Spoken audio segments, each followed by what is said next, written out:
blunt, which I've been since the beginning of this trial, obviously,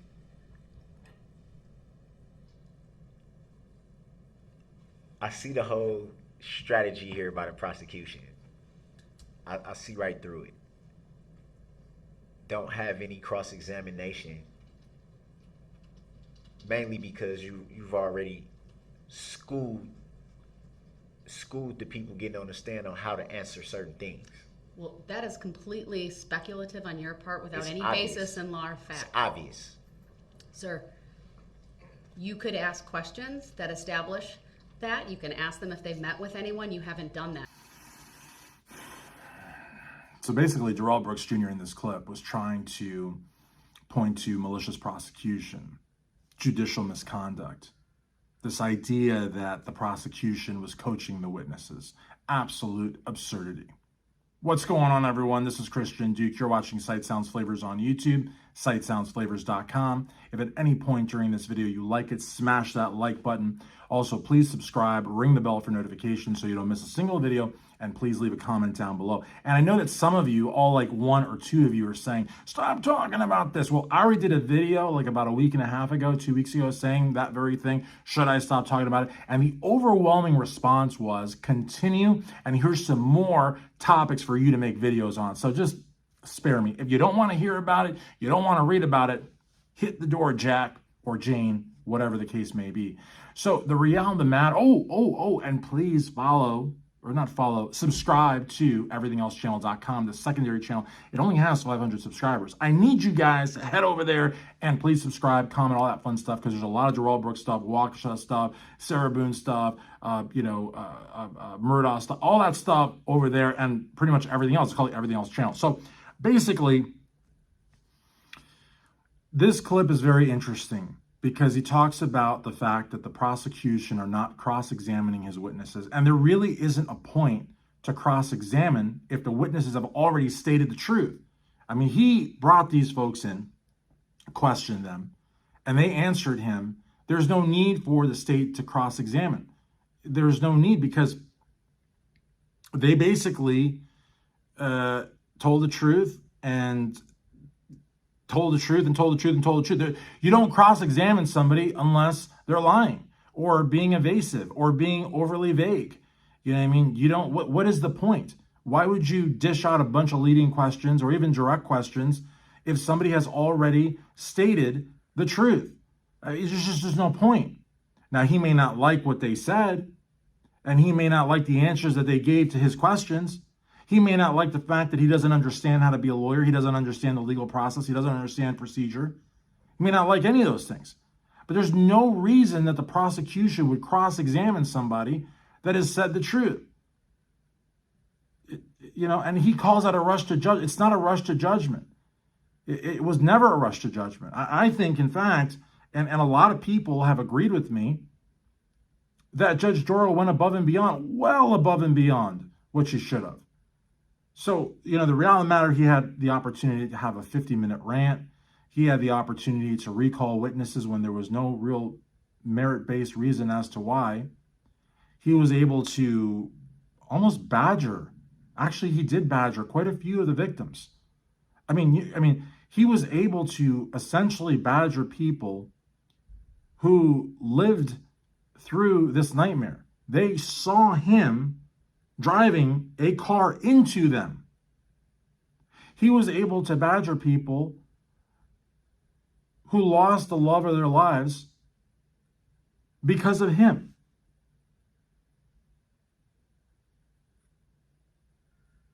Of course, you got Don Woods out there telling the world that Darrell got an unfair trial, that Darrell was rushed off to judgment. But the reality of the matter is that Darrell, I put out a video, I think 3 or 4 days ago, and I love one comment that the video got right here on the Sight Sounds Flavors YouTube channel. I said, what if it had been Sue Opper as a judge? And one person said the trial would have lasted 4 days. And the reality of the matter is, I know it sounds kind of funny, but I don't think it would have lasted much more than that. Sue Opper would never have allowed Darrell Brooks Jr. to have gotten away with what he got away with under Judge Darrell's watch. And I've heard people say, how dare I criticize the judge? Darrell got, 800 years or whatever, but Darrell didn't get 800 years because of the judge. I mean, she sentenced him, but the case was won by the prosecution, not by the judge. So, I mean, I guess she could have given him 600 years instead of 800 years, but the glory belongs to Sue Opper and the prosecution and the paralegal and the police. The judge deserves glory, obviously, but I mean, don't credit her with the fact he was convicted. She didn't prosecute him. She decided between the prosecution and the defense, but she doesn't. The glory is not owed to her. It's owed also to the victims and to the witnesses, the victims that lived and that spoke on behalf of the dead. And the reality of the matter is that a lot of people are deserving of the glory of that conviction. So I know there's a lot of people that are like Judge Darrell acolytes, and you cannot criticize her because they'll go to war with you.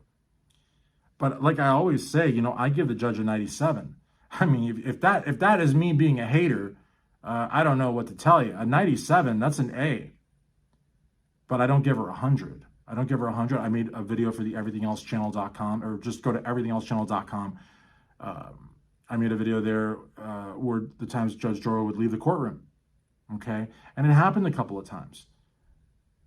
Because she would rather leave the courtroom at times than send him to the other courtroom or send him back to his cell. She never had tape put on his mouth, as we've seen on many, many trials.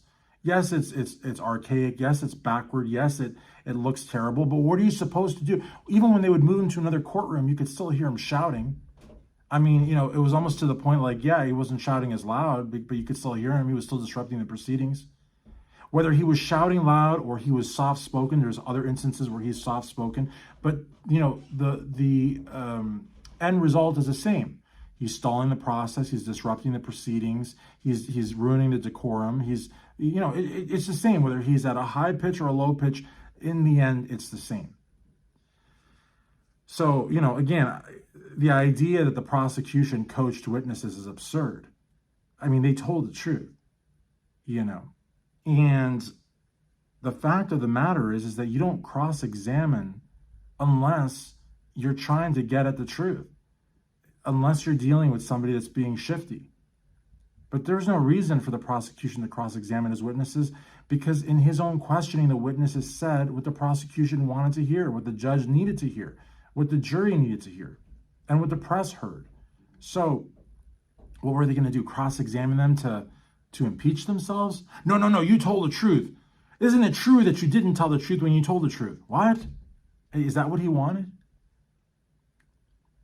Was his goal to get them to trip them up so they would lie? I mean, that doesn't make any sense. But yet he says he sees right through it. He says, I'm not stupid. I'm far from stupid. You got the right one now. Well, I mean, I would say you're pretty stupid. I would say you're very stupid.